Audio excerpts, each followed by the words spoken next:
Well, thank you all for making it here this evening at the National Press Club. This is a very special evening for us here at the National Press Club, as tonight is the presentation of our Freedom of the Press Awards, which is one of the highlight of the year for the club and its mission of speaking out for press freedom and encouraging a freer press both in the United States and worldwide. My name is Bjerga. I'm the president of the National Press Club. I'm pleased to be here tonight to present the 2010 John Aubuchon Press Freedom Awards. The award is named after John Aubuchon, who was president of the National Press Club in 2002. He passed away the following year. This award is meant to honor people who have done their utmost to advance the cause of press freedom and open government. In that spirit, every year the Press Club honors one domestic and one foreign winner of this award. The selection is done by our Freedom of the Press Committee, which this year was ably led by John Hughes of Congressional Quarterly. John Donnelly of Congressional Quarterly and John Hughes of Bloomberg News. Thinking about Bloomberg all the time is the first word, and when both of your chairs are named John and the award is named for someone named John, it's hard to get the other, it's easy to mess up the other variables. But would like to thank John Donnelly and John Hughes for their work this year in putting this award. So before we give the awardees, let's give them a round of applause.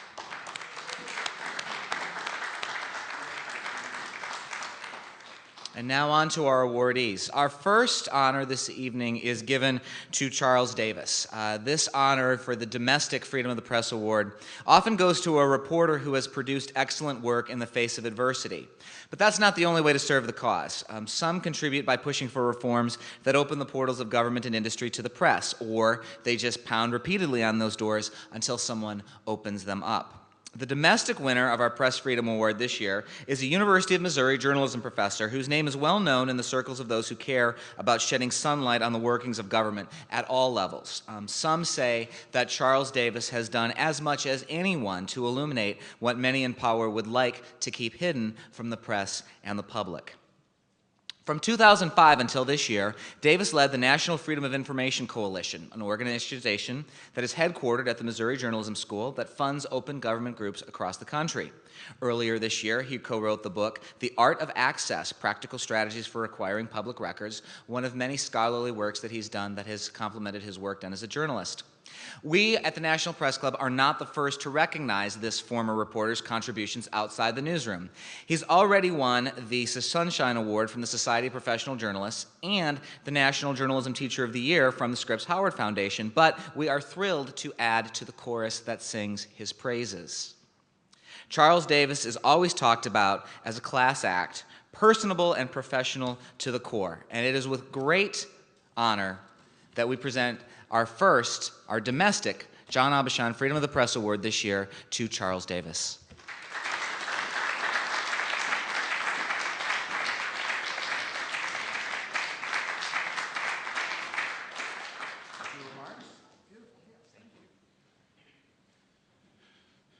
Wow, thank you. This is quite the honor, and I wish to recognize a couple of people who clearly made this possible. First of all, my dean, whose name is Dean, by the way. No, it gets a little confusing. Dean Mills, which people always think I've made a mistake when I say that, but that's his name. He hired me about 11 years ago and said, we'd love it if you would work in the Freedom of Information Center. I had worked in Freedom of Information as a PhD student and as a young professor before coming to Missouri, and so he sort of gave me a place to play and room to do the work that I do, which when people ask me what I do, I tell them I really have a dream job. I get up in the morning and I make trouble. That's largely what I do. I get emails, I get phone calls from reporters around the country who are jammed up trying to get information out of tin-pot dictators across the country. And I go to work making their lives miserable. And it's so much fun, as you can imagine, because I don't have deadlines anymore. I was a reporter before I went back to school. So I don't really have deadlines anymore. I just have phone calls to return and emails to return. And most of them involve bedeviling people who are bent on secrecy, which for a guy like me is heaven. So first of all, I would like to get up here and tell stories about, the toil and the woe, but my job is a joy. It's not even a job, it's fun. In fact, I try to sort of share that with budding reporters and mid-career reporters and late-career reporters who have really had it with the runaround and the stonewalling. And I try to remind them that it's a game. They have the information. They're trying to keep it from you. If you keep it gamesmanship, it's such fun. If you make it about sort of the toil and the anger and the repression, it can get very negative. But I like to call those public officials, be just as civil as I can be, and then in polite terms remind them that I am never, ever going away. And that the exemption doesn't cover that record because I've read it and I'm not an idiot. And I'll be back tomorrow, and I'll be back the day after that, and I'll be back the day after that. If you think about it, my job in academia is no different than many of your jobs in the press, only you're on the front line. I'm just support, right? I'm just here to help. For that, I think that's why this honor means so much to me, because it's coming from the National Press Club. These are the people that I work for. When people ask what I do, I would like to be able to say, I help journalists, because that's my job. And so it is just with tremendous honor that I accept this. Thank you very much.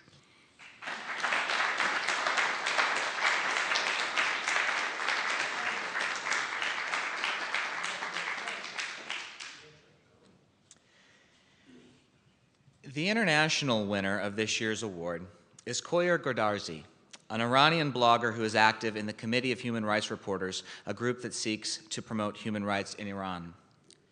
Mr. Gourdarzi could not be with us tonight. That is because he is being held in prison in Iran, a system in which journalists die, including Iranian-Canadian photojournalist Zahra Kazemi, whom we honored posthumously with this award in 2004 after she died of a brain hemorrhage which resulted from a beating while behind bars.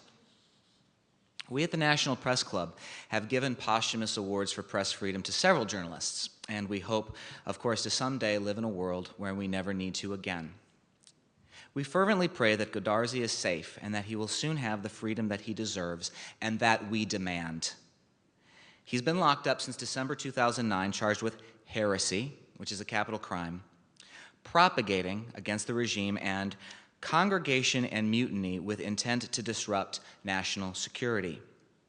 He was reportedly put into solitary confinement last May, and his mother has said she is no longer allowed to visit him. We are lucky enough, however, this evening to have a letter from his mother, which reads, in part, "With greetings and gratitude for granting the National Press Club's Freedom Award to my son, Kouhyar Gourdarzi, I would like you to know that bestowing the John Aubuchon Award on Kouhyar is a great honor to me and an encouragement for all mothers of Iranian political prisoners.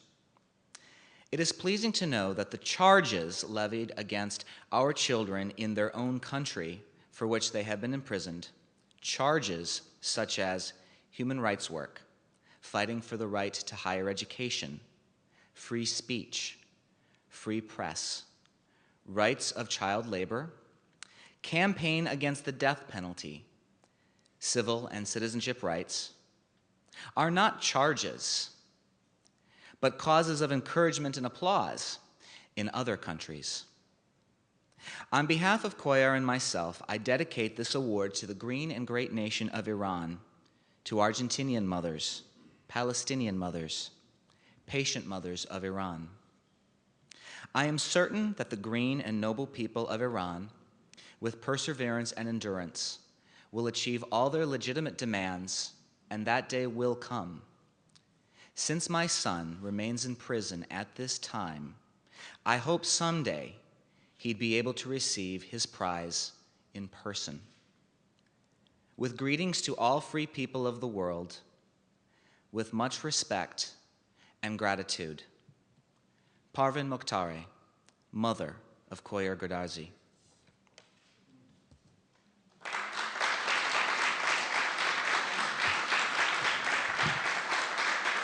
And this is his award.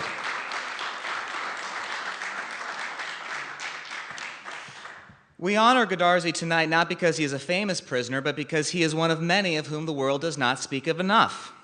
We honor him not only because his case is unique, but also because it is one of far too many in Iran and elsewhere. One of the reasons the club's Press Freedom Committee chose to award Gourdarzi is to spotlight that Iran is now neck and neck with China in the race to the bottom as the world's top jailer of journalists. The Iranian government has augmented its incarcerations of reporters after the unrest that followed Iran's disputed presidential elections in June 2009. As recently as last week, it arrested Nazanin Khosravani, a veteran journalist with reformist newspapers.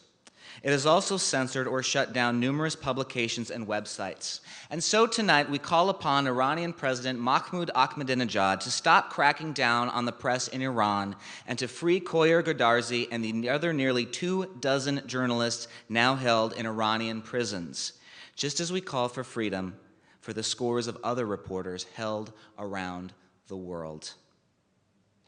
We look forward to the day, which we hope will come soon, when, as his mother wishes, we may present this award to Kouhyar Gourdarzi in person.